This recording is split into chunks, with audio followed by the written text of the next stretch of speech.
ಕಳ್ಳ ಯಾರು ಅಂತ ಕಂಡು ಹಿಡಿದು ಬಿಟ್ಟೆ. ಯಾರು ಕಳ್ಳ? ಎಲ್ಲಿ ಕಳ್ಳ? ಇನ್ಯಾರು? ನಮ್ಮನೇಲಿ ಯಾರು ಒಬ್ಬರಾಗಿರ್ಬೇಕು.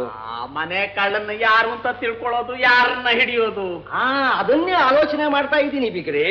ಸಾವ್ಕಾರ್ ಸಾಬ್, ಸಲಾಂ ವಾಲೇಕುಂ ಸಾವ್ಕಾರ್, ಸಲಾಂ. ಅತ್ರು ರುಸ್ತುಂ ಅತ್ರು, ರಖಂವಾರತ್ರು. ಯಾರತ್ರು? ಯಾಕತ್ರು? ಅಳ್ಳಿಲ್ಲ, ಬೋಡ್ಕೊಂಡ್ರು. ಅತ್ತರು ಸೆಂಟು. ಹೋಗೋ, ನನ್ನ ತಲೆಯಲ್ಲಿ 108 ಚಿಂತೆ ಅಂಟ್ಕೊಂಡಿದೆ. ಇವ್ನು ಸೆಂಟು ಹೋಗ. ಸರಾಯಪ್ಪ ನಾಕೋ ಕೆಲಸ.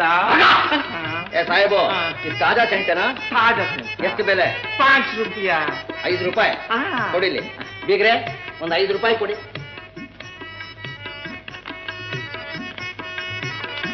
ತಗೊಳ, ಸರಿಯಾಗಿದೆ, ಹೋಗ. ಬೀಗ್ರೆ, ನಿಮ್ಗೆ ವಯಸ್ಸಾದ್ರೂ ಶೋಕಿ ತಪ್ಪಿಲ್ವಲ್ಲ? ಬೀಗ್ರೆ, ನಮಗೂ ನಿಮ್ಗೂ ಇನ್ಯಾಕೆ ಶೋಕಿ ಹೇಳಿ?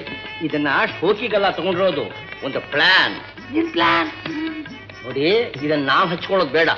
ನೋಟಿನ ಕಂತೆಗೆಲ್ಲ ಚೆನ್ನಾಗಿ ಹಚ್ಚಿಬಿಟ್ಟು ಕಬಡ್ಡಿ ಪೆಟ್ಟಿಗೆ ಇಡೋದು. ಕಳ್ಳ ಬಂದ್ ಕೈ ಇಟ್ಟ ಅಂದ್ರೆ ಕೈಯೆಲ್ಲ ಸೆಂಟು, ಜೋಬಲ್ಲಿ ಇಟ್ಕೊಂಡು ಜೋಬೆಲ್ಲ ಸೆಂಟು. ಆಗ ಸುಲಭವಾಗಿ ಮನೆ ಕಳ್ಳನ್ ಕಂಡು ಹಿಡಿಬಹುದು. ಹಾಗೆ ಬೀಗ್ರೆ, ಈ ಸೆಂಟ್ರಲ್ಲಿ ವಾಸನೆ ಇದೆಯಾ ನೋಡಿ.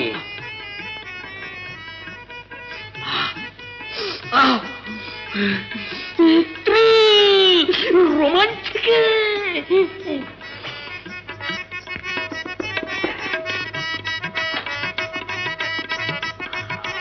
ವಾಸನೆ ಸೆಂಟು.